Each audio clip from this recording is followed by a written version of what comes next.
تو سیمنٹ گیا ہے 865 روپے سے 1062 روپے پہ.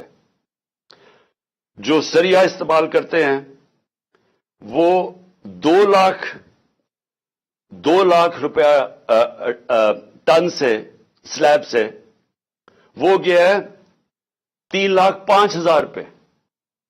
2 لاکھ سے 3,05,000 روپے. اب جن جو لوگوں نے گھر بنا رہے ہیں، کنسٹرکشن کر رہے ہیں، ان سب کو مشکلیں پڑ گئی ہیں. جو پروجیکٹس تھے ہمارے، مثلا آپ سڑکیں بن رہی تھیں، جو پرانے پروجیکٹس چل رہے تھے، ان سب میں مشکلیں پڑ گئی ہیں.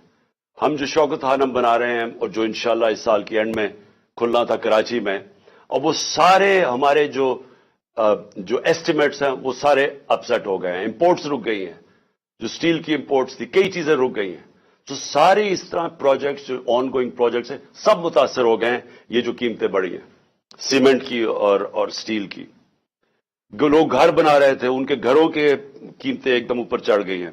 پھر دوائیں انہوں نے امپورٹس کے اوپر جو بین کیا ہے، جو لائف سیونگ ڈرگز ہیں، جو خاص طور پہ آپ استعمال کرتے ہیں کینسر کی ڈرگز، ہارٹ کے لیے، وہ ان سب میں قلت آ گئی ہے. کیونکہ یہ جو سوچے سمجھے بغیر سب امپورٹس بند کیے ہیں، جس میں متاثر ہو رہے ہیں ہاسپٹلز اور وہ مریض جن کی سیریس بیماریاں. اچھا، اب یہ نئے بجٹ آ گیا.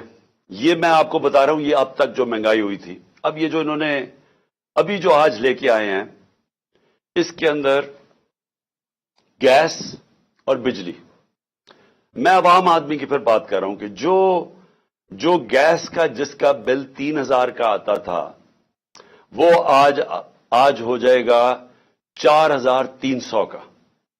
جو بجلی کا بل جن کے گھر 10,000 آتا تھا، وہ 13,000 پہ چلا جائے گا. سو یہ مزید میں آپ کو آج کے بل کے بعد جو مہنگائی ہے. Sales tax across the board بڑھا دیا ہے، یعنی ساری چیزیں، کیونکہ سیلز ٹیکس انہوں نے بڑھایا ہے، ساری چیزیں اس سے مہنگی ہوں گی. اور جو بھی میں نے سریا کی اور سیمنٹ کی بات کی تھی، ان کے اوپر جو گیس سریا بنانے کے لیے جو سٹیل ملز کو گیس جاتی تھی، اس میں 14% انکریز کر دیا، تو اس کی قیمت اوپر جائے گی. سیمنٹ 10% گیس کی قیمت انکریز کر دیا، تو مزید اس کی قیمت اوپر چلی جائے گی. یوریا کے لیے جو پھر کسانوں کا مسئلہ آئے گا، یوریا کے لیے جو گیس 70%، اس پہ 70% گیس کی قیمت بڑھا دی گئی ہے. جو یوریا یعنی جو کھاد کی فیکٹریز کے اوپر گیس جاتی تھی، تو اس سے ایک بوری کے اوپر 375 روپے کا اضافہ ہو جائے گا اب کسانوں کے لیے.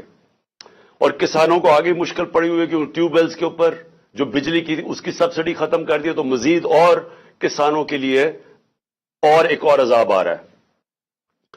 اب اس سے ہوگا کیا؟ اس سے ہوگا یہ 2 چیزیں ہوں گی. ایک، مہنگائی بڑھے گی. مہنگائی آ گئی 50 سال میں پاکستان کی تاریخ کی سب سے زیادہ مہنگائی ہے. میں نے پھر سے کہا کہ ان کی ساری کیمپین ہمارے خلاف کیا تھی کہ ہم نے بہت زیادہ مہنگائی کر دی. ہمارے دور پہ جو مہنگائی تھی وہ 12% تھی، وہ آج پہنچ گئی ہے 30% کے اوپر اور مزید بڑھنے والی ہے. جو سب سے خوفناک چیز ہے، جو فوڈ انفلیشن، جو کھانے پینے کی چیزیں جو مہنگی ہوئی ہیں، وہ ہمارے دور پہ 16% تھی، آج 40% پہ پہنچ گئی. تو اس سے جو عام آدمی ہے، میں پھر سے کہتا ہوں، جو سیلریڈ کلاس ہے، پہلے تو مہنگائی میں وہ پسیں گے، ساتھ ساتھ یہ جو انہوں نے چیزیں بڑھائی ہیں، جو انہوں نے امپورٹس کے اوپر جو ان کی غلط پالیسیز تھی، جو نااہلی تھی، اس سے فیکٹریاں بند ہو رہی ہیں. ہماری جو ریکارڈ انڈسٹریل پروڈکشن تھی، ہماری جو انڈسٹری اضافی تیزی سے بڑھ رہی تھی، آج وہ منفی پہ چلی گئی ہے. جو انڈسٹریز، جو ٹیکسٹائل انڈسٹری، آپ فیصل آباد جا کے دیکھیں، جدھر مزدور نہیں ملتا تھا، آج بے روزگاری شروع ہو گئی ہے. ایک طرف بے روزگاری، ایک طرف مہنگائی. انٹرسٹ ریٹ انہوں نے ریکارڈ اوپر کر دیے ہیں. اس کا مطلب کہ جو بھی آپ کوئی نیا کاروبار شروع کرے گا وہ 100 دفعہ سوچے گا، کیونکہ انٹرسٹ ریٹ اوپر چلے گئے، سود کی شرح اتنی اوپر چلی گئی ہے. تو ایک طرف مہنگائی، دوسری طرف بے روزگاری. اب میں جو آج میرا اصل آج آپ سے بات چیت کرنے کا مقصد کیا تھا، اب آگے ہم کیا کر رہے ہیں، جا کدھر رہے ہیں. میں اس لیے آپ سے کہہ رہا ہوں کہ یہ جو مزید مہنگائی آئی ہے اور یہ جلدی جلدی انہوں نے کی ہے، شروع میں ان کو سمجھ نہیں آئی کیا کرنا تھا، اپنے این آر او کے اوپر انہوں نے وقت گزارا، ان کو صرف ایک پڑی ہوئی تھی کہ کس طرح کے ان کے 1100 ارب روپے کے ان کے اوپر کرپشن کیسز تھے وہ ختم ہو۔ ہم ہر سال ہمارے 3.5 سال کے اندر ہر سال جو نیب ریکور کرتی تھی چوری کا وہ 160 ارب روپیہ تھا۔ ہم نے 480 ارب روپیہ اپنے دور میں نیب نے ریکور کیا تھا۔ ہم نے نہیں کیسز بنائے تھے، یہ پرانے کیسز تھے، لیکن ہمارے دور میں نیب پیسے ریکور کر رہی تھی کیونکہ ہم کسی کو بچا نہیں رہے تھے۔ اب 1100 ارب روپے کے جو کرپشن کیس ہیں انہوں نے معاف کروا لیے، تو ایک طرف قوم کی کمر توڑ دی ہے مہنگائی اور بے روزگاری سے، دوسری طرف انہوں نے اپنے کرپشن کے کیسز معاف کروا لیے، اور تیسری طرف روپیہ ڈالر کے بنسبت 90 روپیہ گرا ہے کہ کبھی پاکستان کی تاریخ میں اتنا زیادہ ڈالر مہنگا نہیں ہوئی اور اتنی تیزی سے روپیہ گرا نہیں ہے۔ تو قوم کے لیے تو کیا ہوا اس سے؟ اگر آپ کی 30,000 روپیہ تنخواہ تھی، آج صرف وہ 20,000 روپے کی 30,000 روپے کی تنخواہ 20,000 کی چیزیں خرید سکتی ہے۔ آج جو ڈی ویلیویشن ہوئی ہے، ساری قوم کا جو جیسے کہتے ہیں نا جی ڈی پی، کیونکہ جی ڈی پی ڈالر سے میجر ہوتی ہے تو پر کیپٹا انکم ڈالر سے میجر ہوتی ہے، وہ ساری نیچے آ گئی ہے۔ ان کے ہوتے ہوئے جب تقریباً 90 باہر مارکیٹ میں جاؤ تو وہ 100 روپیہ کا بھی سے زیادہ ڈالر مہنگا ہو چکا ہے۔ تو جب کہ ایک قوم کی دولت میں کمی ہوئی ہے، یہ جو سارے 30 سال سے ملک کا پیسہ چوری کر کے منی لانڈرنگ کر کے باہر لے کے گئے ہیں، ان کے ایون سیل اپارٹمنٹ اور ان کے مے فیئر میں اور بڑی بڑی گاڑیاں اور ون ہائٹ پارک اور یہ جو باہر ہوٹل خریدے ہوئے ہیں اور انہوں نے بے نامی چیزیں خریدی ہوئی ہیں، باہر بینکوں میں آف شور اکاؤنٹس میں پیسے رکھے ہوئے ہیں، قوم کے لیے 90 روپے ان کی دولت میں کمی اگر روپے میں پڑے ہوئے ہیں، اور ان کے باہر پیسے میں 90 روپے اضافہ ہو گیا۔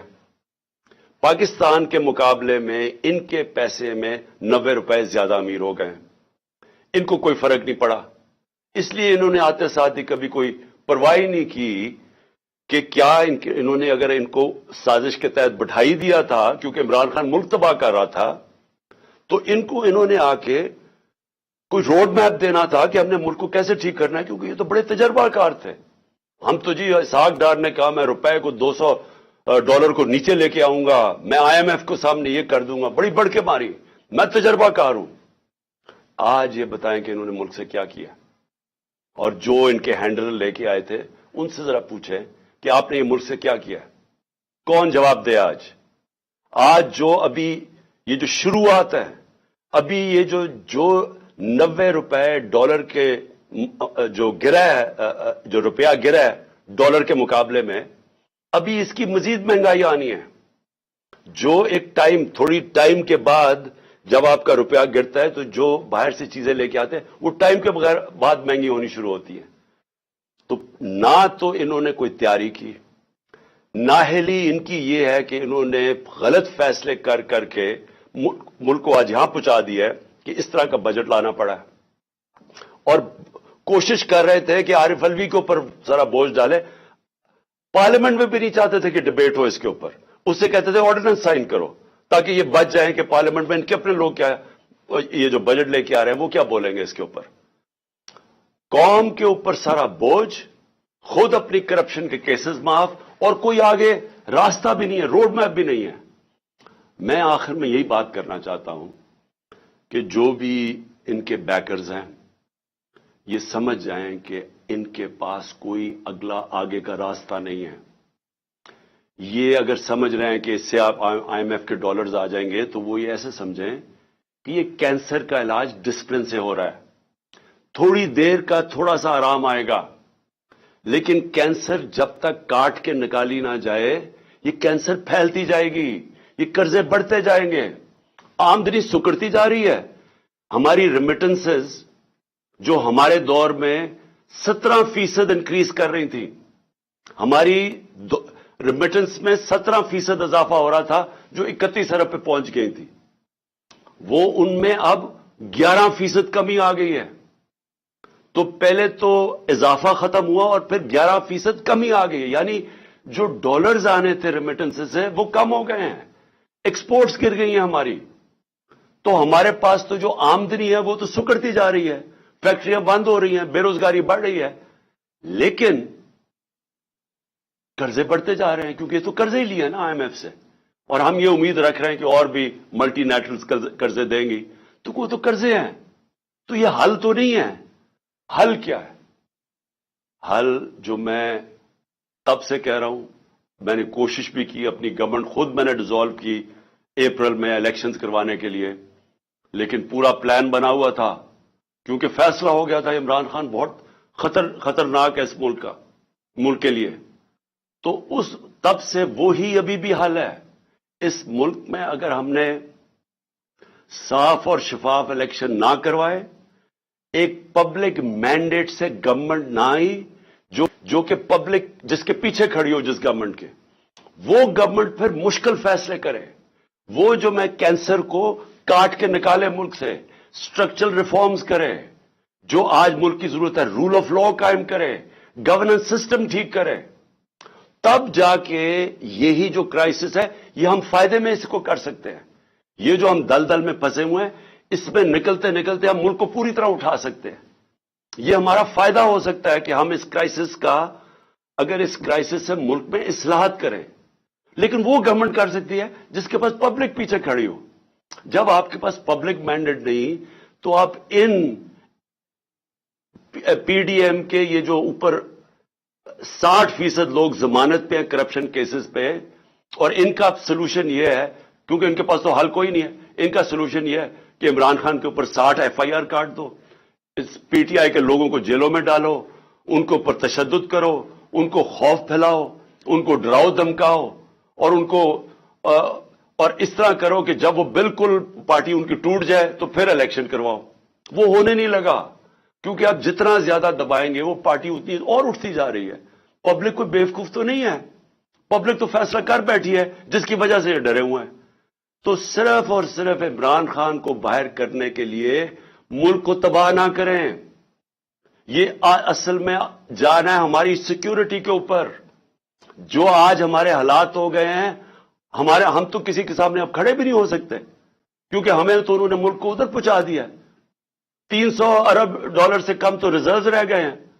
ہمارے پاس کیا اب ہے کہ اپنے پیر پہ کھڑے ہوں، کسی کو کہے کہ نہیں جی ہمیں پاکستان کی خودداری چاہیے، ہم پاکستان کی سوورنٹی چاہیے. ہم کیسے کہہ سکتے ہیں جب ملک کے حالات یہاں پہنچا دیے؟ اس کے لیے اپنے ملک کو بچانے کے لیے طریقہ یہ نہیں ہے جو کیا جا رہا ہے کہ ہائی کورٹ کہہ رہا ہے کہ الیکشن کرواؤ، وہ الیکشن کمیشن جناب بیٹھی ہوئی کہ نہیں ہم الیکشن نہیں کرواتے، وہ بہانے مار رہی ہے الیکشن کے. پاکستان کا آئین کہتا ہے 93 میں الیکشن کرواؤ، یہ کوئی بہانہ مار رہا ہے، کوئی صرف ڈرے ہوئے ہیں الیکشن ہارنے سے. پاکستان کی آئین کی وائلیشن جس طرح کی جا رہی ہیں اور جس طرح آگے پلان بن رہا ہے، یہ جو بھی لوگ سمجھ رہے ہیں کہ اس سے وہ اپنی ذاتی فائدہ اٹھا دیں گے، وہ ملک کو ڈبو دیں گے. اور میں آج اس لیے یہ کہہ رہا ہوں کہ ہم بڑے آرام سے ملک کے اندر اس وقت اگر ہم چاہیں، اتنی بڑی پارٹی ہے، ہم اگر وہ مظاہرے کریں اور ملک بند کرنے کی کوشش کریں، سٹرائکس کریں، ملک تو آگے حالات برے ہیں. اس لیے ہم نے پرامن احتجاج کا فیصلہ کیا کہ ہم جیل بھرو تحریک شروع کرنے والے ہیں، بتانے کے لیے کہ آپ اس طرح ایک ملک کو استعمال تھوڑے سے لوگوں کے ذاتی مفادات کے لیے نہیں کر سکتے. یہ ملک 22 کروڑ لوگوں کا ملک ہے. یہ تھوڑے سے لوگ اس ملک کو اپنے مفادات کے لیے تباہ نہیں کر سکتے. اس لیے ہم جیل بھرو تحریک کی پوری تیاری کریں، میں اناؤنس کرنے والا ہوں. اور لوگوں کو صرف خوف دور کرنے کے لیے کہ یہ سمجھتے ہیں کہ خوف پھیلا کے، جیلوں میں ڈال کے، FIRs کر کے یہ اسی طرح بیٹھے رہیں گے اور پھر کسی نہ کسی طرح دھاندلی کر کے ایک وہ الیکشن کمیشن، بے ضمیر الیکشن کمیشن کے ذریعے ایک جانبدار الیکشن کمشنر کے لیے یہ جو چیف الیکشن کمشنر ہے اس کو استعمال کر کے کسی طرح پھر ان چوروں کو مسلط کر دیں گے. یہ ہونے نہیں لگا، ملک کو نقصان پہنچ رہا ہے. اور میں آخر میں اپنی ساری قوم کو کہنا چاہتا ہوں، پھر سے میں ایک بات کہنا چاہتا ہوں اور بات ختم کرتا ہوں کہ دیکھیں وہ ہم اس موڑ پہ کھڑے ہو گئے ہیں جس کا ہم سب کو خطرہ تھا کہ ایک دن جب سے یہ امپورٹڈ حکومت آئی ہے کہ خدا نہ خواستہ ہم یہاں نہ پہنچ جائیں. ہم وہاں پہنچ گئے ہیں. ہمارے سامنے اب صرف دو راستے ہیں. ہم چپ کر کے اب انتظار کریں کہ مزید ملک تباہی کی طرف جائے، یا ہم ایک پرامن احتجاج کی تحریک کے اندر سب شامل ہوں اور بتائیں ان کو کہ آئین اور قانون کے بغیر کوئی دنیا کا معاشرہ نہیں چل سکتا. دنیا کا معاشرے جتنے بھی ہیں وہ رول آف لا پہ چلتے ہیں، اور رول آف لا آئین ڈیفائن کرتا ہے، اور آئین آپ کو کہتا ہے کہ 90 دن میں الیکشن کروائی جائے. اس سے جتنا آپ پیچھے ہٹتے جائیں گے آپ ملک کو ادھر دھکیلتے جائیں گے، جدھر ملک جس کو کہتے ہیں بنانا ریپبلک، جدھر جنگل کا قانون ہوتا ہے ادھر ملک کو دھکیلا جا رہا ہے. ہم یہ کبھی ہونے نہیں دیں گے. اور میں نے صرف اپنے لوگوں کو بھی سب کو تیار کیا، اپنی قوم کو، کہ ہم ایک پرامن احتجاج کے لیے تیار ہو جائیں، کیونکہ مجھے ابھی تک کوئی نیت نہیں نظر آ رہی ان کی آئین کے اوپر چلتے ہوئے 90 دن میں الیکشن کروانے کی. پاکستان زندہ باد. Chairman P T I Imran Khan